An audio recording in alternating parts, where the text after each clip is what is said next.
Bueno, vamos a continuar con el siguiente bloque que tratará el tema de entidades sin ánimo de lucro y financiación del terrorismo en Colombia. En esta sesión nos acompañará el señor César Reyes, superintendente delegado para el riesgo de lavado de activos y financiación del terrorismo de la Superintendencia Financiera de Colombia.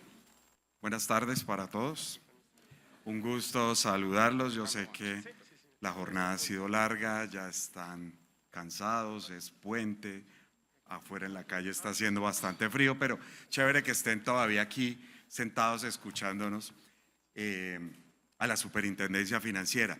Yo quería como contarles que tal vez ustedes se acuerdan que más o menos en el año 2020 la Superintendencia Financiera expidió el famosísimo SARLAF 4.0. Con esa norma nosotros tratamos de hacer una cuestión completamente disruptiva. Actualizamos la norma objeto de supervisión por parte de la Superintendencia Financiera, hicimos muchos ajustes normativos con el propósito de incorporar la guía de identidad digital del GAFI, ajustes que correspondían al proceso de evaluación. El proceso de evaluación del año 2017 nos dejó muchas tareas pendientes, incluso en temas normativos, y decidimos pues con esa norma SARLAF 4.0 hacerle unos ajustes a la norma que es objeto de supervisión por parte de la Superintendencia Financiera. Pero me parece que lo más importante que nosotros hicimos con esa norma fue reconocerle al sistema financiero la madurez que tiene para gestionar el riesgo de lavado de activos y financiación del terrorismo, y sobre todo la capacidad que el sistema financiero colombiano tiene para estos mismos propósitos. Pero aún más importante fue que nosotros quisimos reconocerle la importancia que el oficial de cumplimiento, más o menos son unos 200 oficiales de cumplimiento con su principal y suplente, o sea, estamos hablando de más o menos 400 oficiales de cumplimiento de las entidades vigiladas por la Superintendencia Financiera, que nos demostraron que son capaces de gestionar estos riesgos. Entonces, con ese parte de tranquilidad, con eso que yo les estoy contando a ustedes, y con base en el informe de evaluación mutua, las 40 recomendaciones del GAFI y la evaluación nacional de riesgo que viene realizando la UIAF de vez en cuando, pues decidimos nosotros empezar a apoyar de otra manera al ecosistema colombiano de prevención de lavado de activos y financiación del terrorismo. Entonces, por eso nosotros hemos hecho ejercicios fuertes en todo lo que tiene que ver con minería. La Superintendencia Financiera ha apoyado la inclusión del sector minero en el sistema financiero. Lo mismo hemos hecho con los juegos de suerte y azar. La Superintendencia asumió como un compromiso mantener la inclusión y la bancarización del sector de los juegos de suerte y azar. Y así lo hemos hecho también con las casas de compraventa con pacto de retroventa, con las agencias de viajes, con el cannabis medicinal. El cannabis medicinal es un sector permitido en Colombia que debíamos conocer, y por esa misma razón pues apoyar su inclusión al sistema financiero. Los profesionales de cambio, y a propósito de la presentación de Federico, pues también desde la Superintendencia Financiera hemos apoyado el sector de los activos virtuales. De pronto una precisión, nosotros no hemos nunca desde la Superintendencia prohibido el tema de los activos virtuales, nunca hemos dado una instrucción en ese sentido. Simplemente le advertimos a través de 3 cartas circulares, y las cartas circulares no es una instrucción, le advertimos al ecosistema colombiano que podría lavarse activos y financiar el terrorismo con el uso de monedas virtuales. Pero nosotros desde la Superintendencia nunca prohibimos ni le dimos una instrucción al sistema financiero en ese sentido.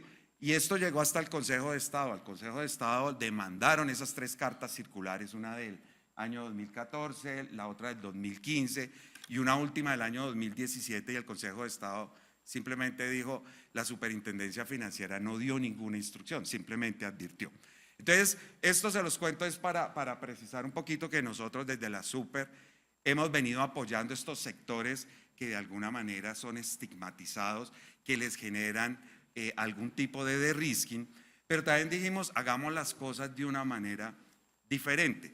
Es decir, no nos quedemos solamente con supervisar al sector financiero y apoyar la inclusión de estos sectores que son objeto de de-risking, sino también dijimos, hagamos unos ejercicios con las entidades vigiladas, algo así como unas alianzas público-privadas, apoyados por los gremios. Esta mañana Liz Bejarano mencionaba esto, y apoyados por los gremios, las entidades vigiladas, y las capacidades que tiene la Superintendencia Financiera, decidimos hacer una serie de ejercicios con el propósito de brindarle más herramientas, nuevos elementos al sistema financiero para conocer a sus clientes, de tal forma que estos sectores, cuando lleguen al sistema financiero, pues no sean tan poco sexys, poco atractivos al momento de buscar la apertura de una cuenta o tener un seguro, abrir un fondo de pensiones, abrir una fiducia, etcétera, etcétera. Entonces el año pasado decidimos hacer una serie de ejercicios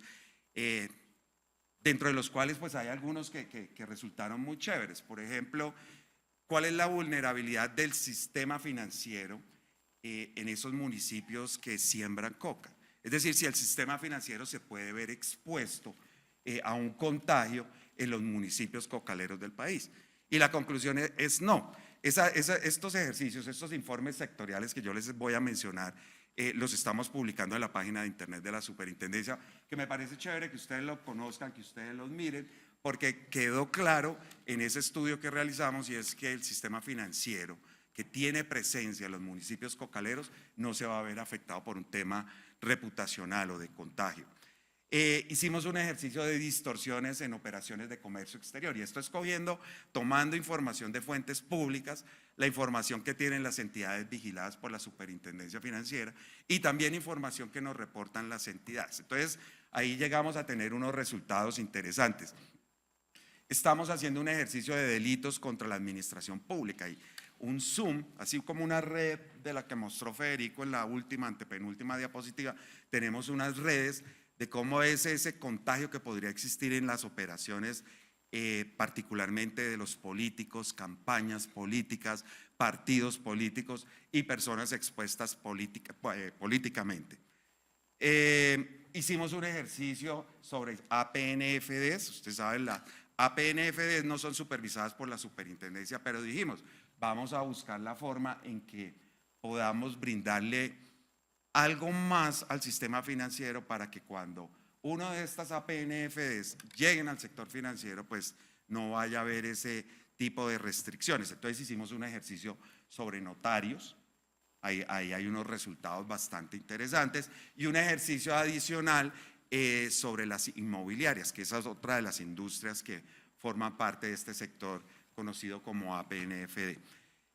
Este año un equipo de la Superintendencia Financiera está haciendo un ejercicio muy juicioso sobre las entidades sin ánimo de lucro. Ustedes saben que recientemente el GAFI expidió la recomendación 8 y dice hay que hacer un conocimiento de las entidades sin ánimo de lucro u organizaciones sin ánimo de lucro que operan en el país, pero la recomendación del GAFI habla sobre todo de la vulnerabilidad de estas entidades de cara a la financiación del terrorismo. Entonces nos dimos a la tarea, el equipo liderado por José Fernando Martínez, quien les va a conversar aquí en estos minutos, se dio a la tarea de empezar a investigar cómo operan las entidades sin ánimo de lucro en el país. Y esto casi que sin desconocer que hay entidades muy juiciosas, la mayoría no lo son, un ejercicio que empieza desde cero. Y esto fue casi que empezar a entender que es una entidad sin ánimo de lucro, a buscar la bibliografía, a ver quiénes están supervisando este tipo de entidades, y pues vamos a mostrarles por lo menos los resultados que a este momento llevamos desde la Superintendencia Financiera. ¿A dónde nos lleva esto también? Pues vamos a publicar un informe sectorial, vamos a publicar un paper, como dicen ahora, un paper en la página de internet de la Superintendencia Financiera, pero vamos a socializar estos resultados, sobre todo para que, por un lado, el sistema financiero tenga elementos para conocer este sector, muy pensando en los temas de terrorismo, y dos, para que nosotros tengamos de alguna manera, o para que vayamos nosotros de alguna manera empezando a a cumplir con esa lista de chequeo que nos demanda las 40 recomendaciones de cara al proceso de evaluación del año 2028. También esta mañana lo mencionaban, quedan 4 años, 3 ya, pero hay todavía muchísimas tareas por hacer. Y nosotros desde la superintendencia pues estamos tratando de mantener y tratando de llevar adelante esas tareas que de pronto le corresponden a otros sectores, pero que si no la hacen ellos, pues alguien la tiene que hacer, y por eso mismo es el alcance de este ejercicio transversal. Yo pues le doy de una vez las gracias a los funcionarios del equipo de la Superintendencia Financiera, particularmente a los que están involucrados en este ejercicio transversal. Nosotros llamamos una supervisión transversal estos hallazgos que les estoy contando, y pues le doy la palabra a José Fernando para que él pues les cuente a ustedes qué es lo que hemos visto, dónde estamos, qué nos preocupa, si estamos ya cerca de cumplir con el estándar o definitivamente nos faltan muchas tareas por adelantar. José. Bueno, muchísimas gracias, doctor Reyes, por la introducción y el contexto. También nuevamente a nombre de la superintendencia darle las gracias porque todos los años siempre nos han invitado a ser parte de la conmemoración del Día de la Prevención del Lavado de Activos. En efecto, de pronto simplemente como adicionar en punto a este tema de las organizaciones sin fines de lucro, como las denominan las 40 recomendaciones, y es que esta es la única recomendación que hace relación al financiamiento del terrorismo. Ustedes van a mirar particularmente, no involucra el lavado de activos ni el financiamiento de la proliferación de armas de destrucción masiva como lo hace las demás recomendaciones. Adicionalmente hay otro tema especial que debemos mencionar en este punto y es el que tiene que ver con la modificación que se hizo a la recomendación 8 de organizaciones sin fines de lucro en noviembre del año pasado, que es lo que nos da ese cambio de contexto y que hace que esto tome una mayor relevancia de cara a lo que vamos a mirar aquí. Como lo mencionábamos, este es un ejercicio de supervisión transversal extra situ, como se denomina en la superintendencia, donde abordamos desde cero este trabajo de investigación. De pronto aquí es importante mencionar que fuimos objeto, como ustedes conocen o la mayoría que están familiarizados con el tema, con la 4ª ronda de evaluaciones mutuas efectuada por Gafilat que le hizo al país. Se nos publicó nuestro informe de cómo estuvo ese resultado en materia de cumplimiento técnico y en materia de efectividad. Esta fue una de las recomendaciones que obviamente fue evaluada. Aquí es importante señalar una cosa y es que fue evaluada la recomendación 8 anterior. Es decir, no la nueva con las modificaciones que se introdujeron, como les mencionaba ahorita, en noviembre del año pasado y que cambia un poco el contexto de esta recomendación. En ese sentido, ¿qué dice esta recomendación 8? Habla, primero hagamos diferencia, ella habla siempre de organizaciones sin fines de lucro. Aquí en Colombia las conocemos como las entidades sin ánimo de lucro. ¿Qué dice ese texto de la recomendación 8? Señala que los países deben identificar a esas organizaciones que se encuentran dentro de la definición del Gafi, de entidades sin fines de lucro, para evaluar los riesgos, como les mencionaba, de financiamiento del terrorismo. Aquí es importante resaltar algo y es que habla de la definición del Gafi. El Gafi introdujo una definición que ellos denominan funcional, es decir, que atañe específicamente a lo que estas entidades hacen. De manera que no es esta recomendación, la nueva modificación señala que no son objeto de interés para el Gafi todas las organizaciones sin fines de lucro o entidades sin ánimo de lucro, como las denominamos aquí en Colombia, sino solo aquellas que vamos a ver que hacen parte de lo que ellos denominan el subconjunto de las entidades sin ánimo de lucro. Ahora bien, a su turno la recomendación 8 trae una definición de lo que les digo, esa definición funcional de lo que sería ese subconjunto de esas organizaciones sin fines de lucro, y hace un particular énfasis únicamente en aquellas que tengan que ver con, o sea, es decir, son personas jurídicas que recolectan o recaudan unos fondos con unos propósitos caritativos, religiosos, culturales, educativos, sociales, y habla de manera general todo lo que tenga que ver con buenas obras, dentro de lo que cual cabría pues absolutamente todo. Entonces aquí es importante resaltar eso, que vamos simplemente a hacerle el zoom y vamos a tener importancia respecto de ese subconjunto de entidades sin ánimo de lucro. Ahora bien, empezamos la tarea por identificar cuál era el marco normativo que regula estas entidades en Colombia, que en la mayoría de los sectores no es una tarea tan difícil. Tratándose de estas entidades no resultó tan sencillo porque encontrábamos diferentes autoridades, como vamos a ver, normas incluso obsoletas, normas muy viejas anteriores a la Constitución del 91, diferentes autoridades con circulares reglamentarias, etcétera, que regulaban el tema.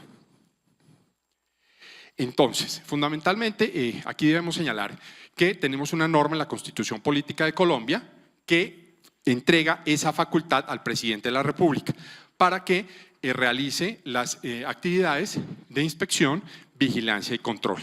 Identificamos también otra serie de normas donde el presidente delegó esa facultad en gobernaciones y en la Alcaldía Mayor de Bogotá. Como observa, aquí empezamos a tener ya algunas dificultades para establecer ese marco normativo, las competencias, las diferentes funciones y atribuciones que cada una de esas autoridades tiene. Se han expedido a su vez estas circulares por parte de la Alcaldía Mayor de Bogotá para regular la actividad de estas entidades. Entonces vamos a encontrar algunas que tienen un buen desarrollo normativo, tienen algunas, digamos, funciones de inspección, vigilancia y control, entre tanto otras no están en el mismo panorama. A su turno, se expide la Ley 2195-2022, donde se consagra esa obligación para efectos de empezar a reglamentar el tema de los programas de transparencia y ética empresarial por parte de superintendencias o autoridades que tengan funciones de inspección, vigilancia y control en la rama ejecutiva.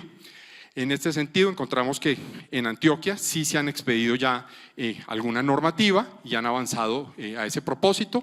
Fue como el único hallazgo importante que encontramos y que vale la pena resaltar. A su turno, la Superintendencia de Sociedades ha avanzado con una buena dinámica en este propósito y solo en el sentido de implementar esos programas de transparencia y ética empresarial en esas entidades y enfocado a las entidades sin ánimo de lucro extranjeras con negocios permanentes en Colombia. Son el único foco para efectos de llevar a cabo esas funciones. Ahora bien, como lo mencionábamos, dentro de este proceso de supervisión transversal contamos con esto, lo que nosotros denominamos estos insumos, que fueron por supuesto el recurso humano, y aquí anticipo el agradecimiento a la Cámara de Comercio de Bogotá, a Confecámaras, a la Alcaldía Mayor de Bogotá, al Ministerio de Interior especialmente, a la Dirección de Asuntos Religiosos y otras autoridades que nos dieron luces sobre el marco normativo, actividades, número de entidades, cifras, y nos dieron como todo el contexto para identificar este tema y ir avanzando. Pues el recurso tecnológico, empezamos manejando también software, vamos a mirar cómo fue el tema del chatbot para efectos de llevar una metodología para identificar cuál era dentro de ese subconjunto de esas entidades que puede uno considerarlas de un mayor riesgo, cómo llegar a hacer ese zoom para ver cuál era digamos, el subconjunto que más nos podría llamar la atención.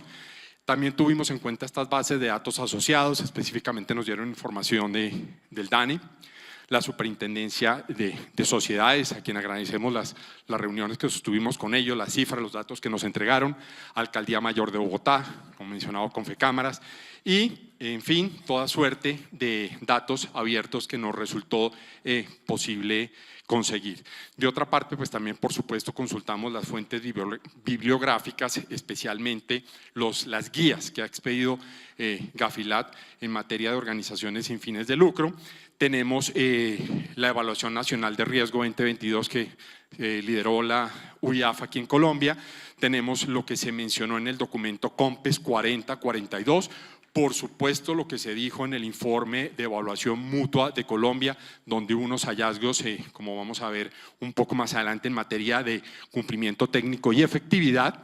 Y en fin, varias fuentes públicas relevantes y confiables que nos ayudaban a tener un poco el panorama y el aspecto de cómo estaba este tema en Colombia.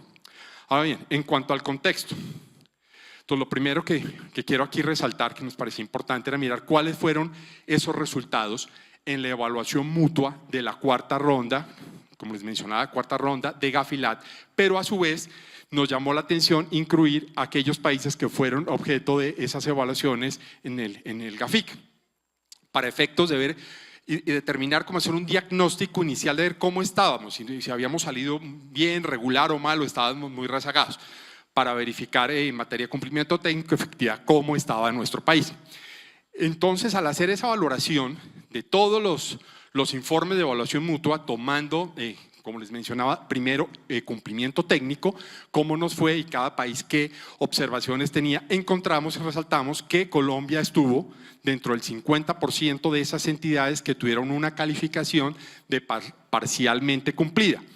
Es decir, encontraron varias deficiencias en materia de cumplimiento técnico. Aquí hago un paréntesis para quienes no estén totalmente familiarizados con esto. Y el cumplimiento técnico en el GAFI de las 40 recomendaciones tiene que ver con que los países adopten en sus legislaciones, en su normativa interna, esos parámetros que trae cada una de estas recomendaciones, es decir, que la legislación tenga esos presupuestos que tienen las 40 recomendaciones y, por supuesto, según de esas 40, cuáles resulten aplicables a la mayoría de los países. Entonces encontramos esto, no estábamos, pues, digamos, por fuera de ese contexto en calificaciones como no cumplida, que eso es importante señalarlo. A su turno, el GAFI, se pronuncia sobre lo que ellos denominan la efectividad, que lo hace a través de lo que ellos también llaman resultados inmediatos, donde suman algunos factores para verificar el país cómo implementó o cómo está cumpliendo, mejor dicho, cómo está cumpliendo esas recomendaciones que tiene incorporadas en su legislación. Aquí encontramos que Colombia también estuvo dentro de estos demás países, dentro de ese 67%, donde encontramos un nivel moderado, de manera que tampoco estábamos tan rezagados. Eso quiere decir que se requiere efectuar unas mejoras considerables en materia de aplicación de esas normas que ya tenemos incorporadas en algunas de nuestra legislación. Ahora bien, aquí hicimos como un resumen de los principales aspectos que fueron cuestionados por el GAFILAT en ese informe de evaluación mutua en punto a la recomendación 8, que, como les señalaba, tuvo una calificación de parcialmente cumplida. Como conocen, cuando el GAFILAT en sus informes hace esta evaluación, toma el criterio de la recomendación 8 y lo subdivide en algunos criterios para dar unas pautas específicas de lo que los países deben tener incorporado en sus normas. Aquí encontramos, dentro de estos 6 criterios, uno fundamental relacionado con la adopción de un enfoque basado en riesgo. Y el hallazgo es complicado en la medida que se está diciendo que Colombia no identificó ese subconjunto de organizaciones sin fines de lucro, que señala la recomendación 8 en Colombia, que es un poco lo que se trata este proceso de supervisión transversal, llegar hasta allá para identificar cuáles son, como les mencionaba, no es la totalidad de organizaciones las que son objeto del GAFI, sino esas específicas. A su turno, tomaron la revisión de ese subcriterio de las actividades continuas de acercamiento en lo referente al financiamiento del terrorismo. Allí, para ese propósito, revisaron la Evaluación Nacional de Riesgo de 2016, donde hacen esa valoración y revisan que en efecto sí se cumplían con algunas mejores prácticas. A su vez, el criterio 8.3 hablaba de la supervisión o monitoreo focalizados basados en el riesgo de financiamiento del terrorismo de esas organizaciones sin fines de lucro. Ahí se informó sobre la supervisión de algunos sectores de esas entidades sin ánimo de lucro, señalando que no se había implementado como la recomendación requiere, y es que se haga una supervisión basada en riesgo, es decir, a mayor riesgo, mayores medidas, entre riesgo más suave, pues unas medidas menos fuertes. Se habló también de la supervisión o monitoreo focalizados basados en el riesgo de las entidades sin ánimo de lucro. Señalaba que, como uno de los hallazgos, que las autoridades carecen de esa base legal de medidas de sanciones efectivas para monitorear el cumplimiento de los requisitos. Y aquí, curiosamente, hablaba de lavado de activos, financiación del terrorismo, pero incorporaron un elemento de lavado de activos, lo cual les señalo que a partir de la modificación de noviembre del año pasado, pues ya no es un requisito fundamental. Otro de los temas que se verificaron allí tuvo que ver con la recopilación de información y de investigaciones eficaces, contando que Colombia sí contaba con un sistema sólido de cooperación para efectos de intercambiar información entre las autoridades que tienen de alguna forma funciones de inspección, vigilancia y control sobre las entidades sin ánimo de lucro, o algunas de ellas, ustedes conocen, tienen solo funciones de registro, o algunas otras, como vamos a ver, solo tienen funciones relacionadas con autorizaciones de personerías jurídicas. Y finalmente se habló de la capacidad efectiva para responder a los pedidos internacionales. Esto es materia de cooperación internacional, que es otra de las recomendaciones que trae el GAFI, diciendo que Colombia sí contaba con esos puntos efectivos, ya había cooperación internacional para efectos de suministro, pedidos de información entre las mismas relacionados con la actividad de estas entidades. Ahora bien, pasamos a lo que tiene que ver con la calificación moderada que se le dio al tema de la efectividad de esos resultados inmediatos que están agrupados en el resultado inmediato 10. Aquí se tomaron, digamos, unos 6 principales aspectos de lo que allí se encontró, señalando que Colombia en principio encuentra que tiene una comprensión limitada, es decir, no comprendíamos exactamente cuáles eran esos riesgos de financiamiento del terrorismo que representaban estas entidades. Se habló con claridad que no se ha realizado ese examen adecuado del sector de las entidades sin ánimo de lucro. Como les mencionaba, son muchísimas, están dispersas en muchas de las autoridades a nivel nacional, departamental, ministerios, superintendencias, alcaldía, gobernaciones, de manera que eso también se identificó con claridad y algo de eso quedó también plasmado en la Evaluación Nacional de Riesgo de 2016, que fue la que estaba vigente para el momento que se hizo el informe de evaluación. También hablaban de una falta de claridad sobre esos riesgos de financiamiento de terrorismo en las organizaciones de fines de lucro internacionales y extranjeras.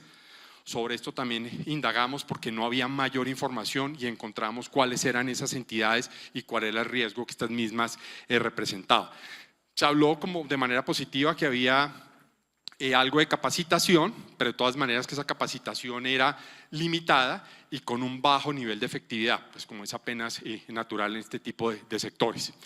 De otra parte se dijo que las autoridades tenían facultades legales para actuar, pero estas facultades son limitadas. Como vemos, en muchas de ellas, como les he mencionado, tienen o facultades de registro o de otorgar personerías jurídicas, pero no tienen unas facultades estrictas como tenemos los demás supervisores de inspección, vigilancia y control, ¿no?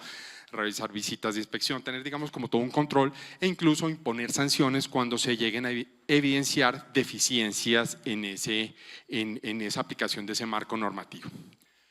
De otra parte, tomamos la información relacionada con lo que se dijo en el documento COMPES 4042 sobre lavado de activos, financiamiento del terrorismo y financiamiento de la proliferación de armas de destrucción masiva. Allí que encontramos 3 hallazgos principales de lo que este documento de política pública consagró, señalando que estas entidades son vulnerables para ser utilizadas por parte de terroristas para efectos de financiamiento, reclutamiento, darles apariencia de legalidad a ciertas actividades dado su carácter benéfico o altruista que ellas contienen. Se habló también en otro aspecto que la normatividad no cuenta con los suficientes elementos para realizar un seguimiento ni controles, como es pues apenas natural dada la incipiente regulación que se ha dado sobre ese particular. Y finalmente habló de lo que les he mencionado de diversas autoridades que tienen a su cargo ejercer esas funciones respecto de estas organizaciones sin fines de lucro, lo cual pues presenta dificultades para tener claridad en dónde están, cuántas son, cómo se van a regular, etc.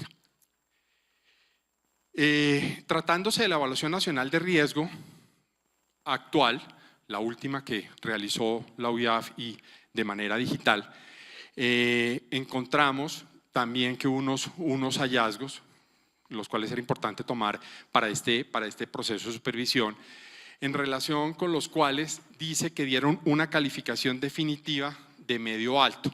¿Cómo se llegó a esta calificación de medio alto? La UIAF presentaba unos ciertos requisitos como cooperación internacional, los reportes de operación sospechosa que enviaban, las capacitaciones que tenían, etcétera, una serie de factores que quienes hicimos parte de esa evaluación deberíamos calificar y enviarle a la UIAF para efectos de llegar a esta digamos, percepción de quienes participamos en esa evaluación, señalando que había medio alto. También se llegó a otro factor y que es común en este tipo de entidades, y es las hace vulnerables en la medida que ellos son proclives a que manejen un mayor uso de efectivo y sectores que no tienen mayor control. Y a su turno también hay que señalar, algunas de ellas reciben importantes recursos internacionales. En síntesis, resumimos aquí en estos puntos cuáles eran esos hallazgos principales que podían presentar estas entidades sin ánimo de lucro. Primero, parte de ellas mismas es esa falta de comprensión del alto riesgo que pueden enfrentar. La debilidad en la supervisión, o sea, así lo podemos llamar porque, como les menciono, no todas están sujetas a temas de inspección, vigilancia y control, sino a otro tipo de registros que las efectúan ahí. Hay, lo que hemos señalado también, diferentes organismos de regulación y vigilancia, como la Superintendencia de Economía Solidaria, que tienen un mayor nivel de supervisión, la seguridad privada, ministerios, como les he mencionado, secretarías distritales, entre los más relevantes. Faltas de capacitación. No se encontraba que a quienes hagan parte de estas entidades tengan unos programas juiciosos de capacitación para efectos de que puedan manejar su riesgo de financiación del terrorismo. Vimos también que hay una diversidad de las organizaciones sin fines de lucro. Encontramos algunos datos que aquí nos llamaba la atención porque también hay que mencionarlo, no hay uniformidad en cuanto a las bases de datos y las cifras que manejan estas entidades sin ánimo de lucro en Colombia. Pudimos encontrar, según el registro de la Cámara de Comercio que gentilmente nos suministraron, que había alrededor de 263.000. En cuanto a el registro que lleva la Dirección de Asuntos Religiosos del Ministerio de Interior, encontramos que habían alrededor de 6.300 de ellas, y la DIAN, en cuanto al registro único tributario, nos señalaba que tenían activas alrededor de 70.500 de ellas. Entonces vemos esas cifras no resultan coincidentes y no le dan a uno mayores luces. También encontramos otro aspecto que vale la pena la atención llamar, y es el relacionado con las diferentes formas jurídicas que las mismas revisten. Tenemos fundaciones, asociaciones, corporaciones, etcétera, y vamos a ver en cuanto a las demás categorías del subconjunto del 8 cuáles más hay.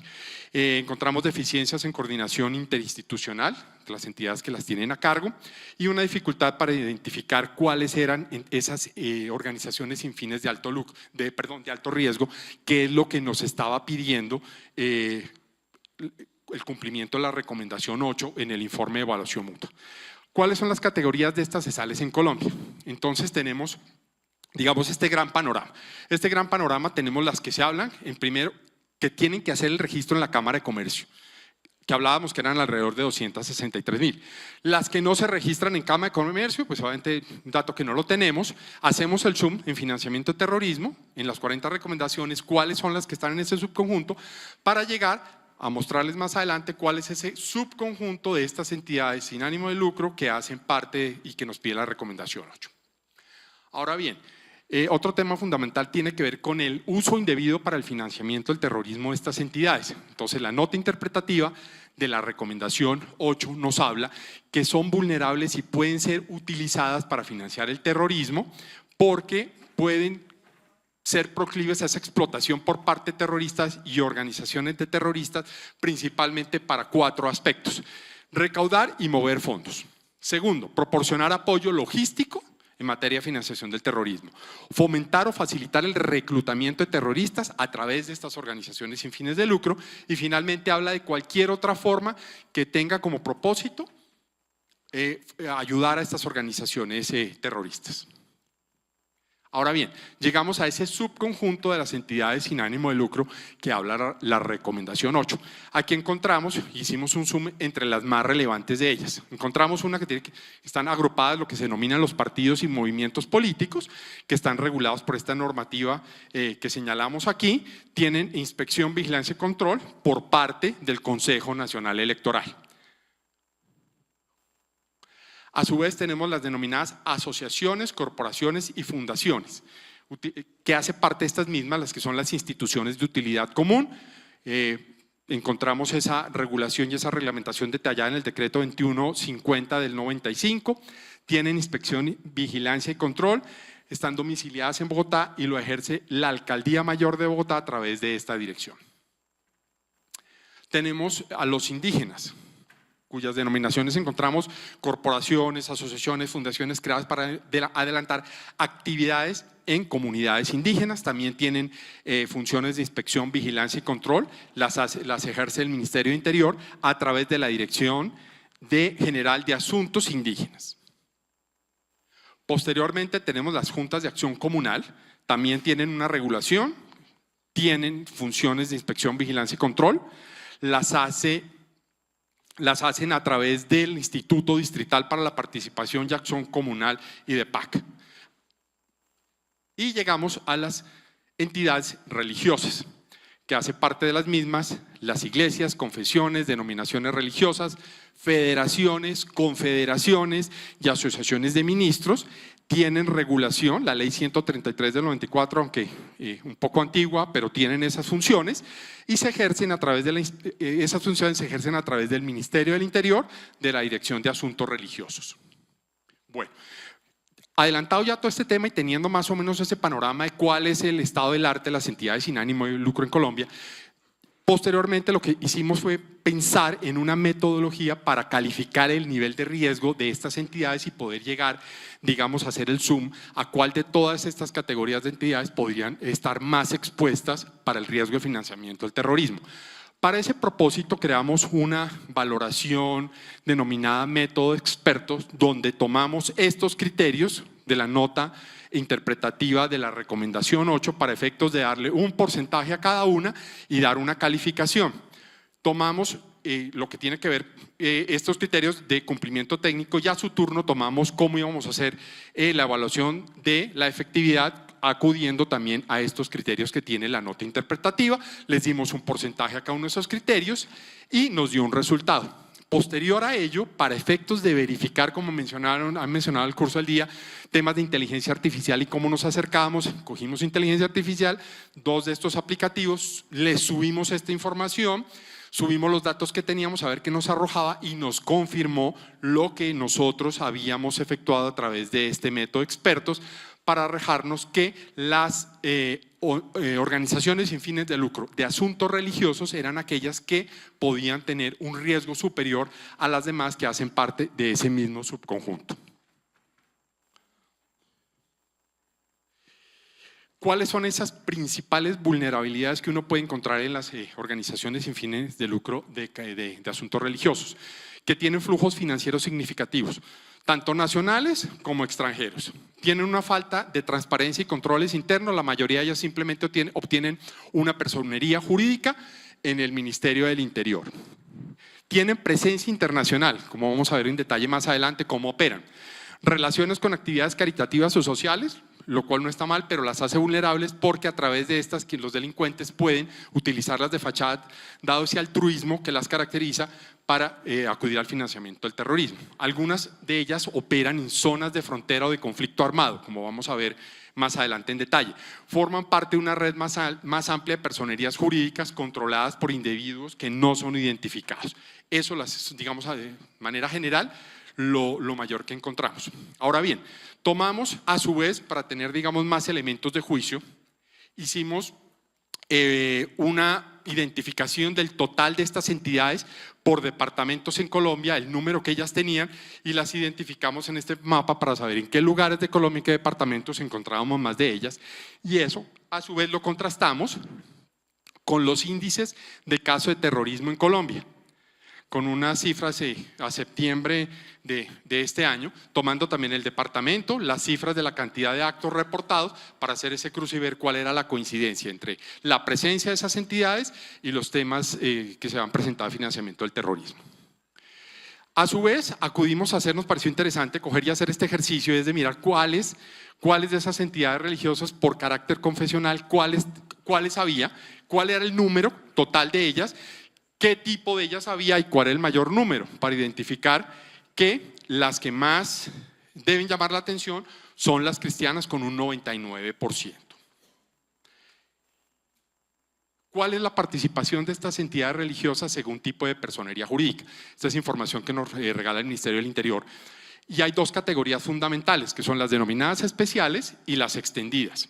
¿Qué pasa con ellas? Tenemos que de ese total de aproximadamente 11.380 de ellas están, como lo señala este mapa, concentradas en estos departamentos de colores más oscuros. Y las extendidas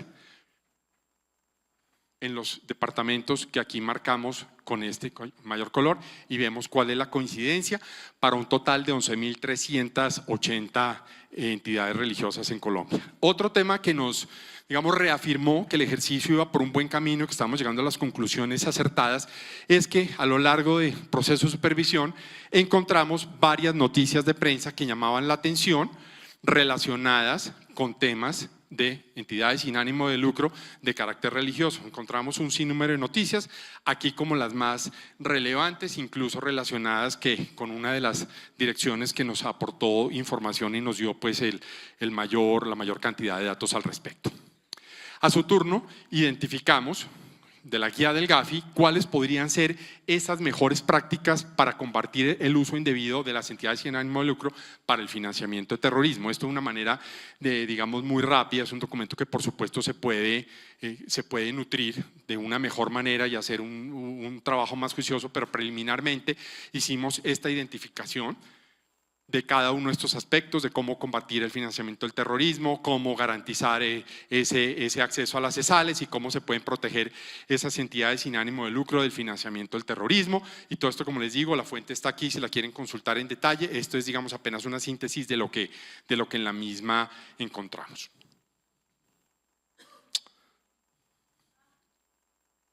Ahora bien, en materia, otro tema que aquí resulta relevante y es un mensaje importante que queremos compartir es para nosotros y para la superintendencia muy importante tener presente estos temas de inclusión financiera, porque como lo mencionaba el doctor Reyes adelante, en la medida en que estén más vinculadas y estén vinculadas al sector financiero, pues más transparencia, más garantía hay, tanto para ellas como para sus clientes y para quienes hacen parte del sector. Encontramos en este periodo de búsqueda del 1 de enero del año 23 al 31 de octubre del 24, aplicando estos filtros de coincidencia que tuvieran que ver con entidades sin ánimo de lucro, un total de 3.262 quejas.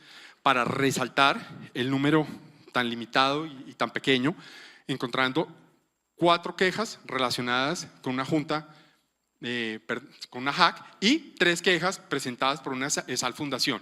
Es decir, entre ambas no suman el 2%, de manera que es un tema que no preocupa en ese sentido.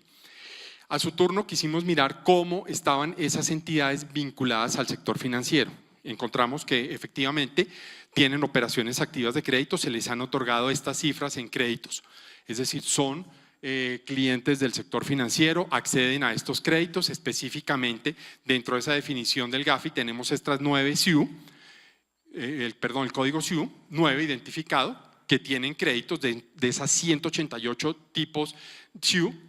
Tienen cartera. Encontramos que hay 5 bancos que están vinculados con ellas y una cooperativa financiera entregando créditos por este monto, es decir, el 83% del crédito concentrado en un establecimiento bancario y 85 entidades sin ánimo de lucro religiosas solicitaron crédito, de manera que son cifras alentadoras.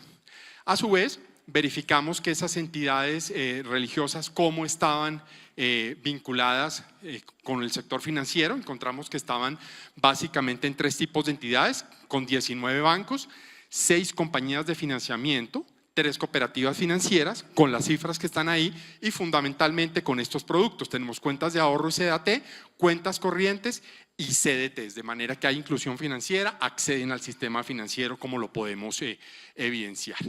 Bueno, finalmente, gracias a ustedes por su atención, gracias a la superintendencia, especialmente al equipo de trabajo de la superintendencia que nos dio el apoyo, de manera especial a Fabián Sarmiento, que con su entusiasmo pudimos sacar adelante todo este tema, y por supuesto a todas las entidades que nos dieron sus cifras, su conocimiento, su participación y nos acogieron para llevar a feliz término este proceso. De manera que muchas gracias.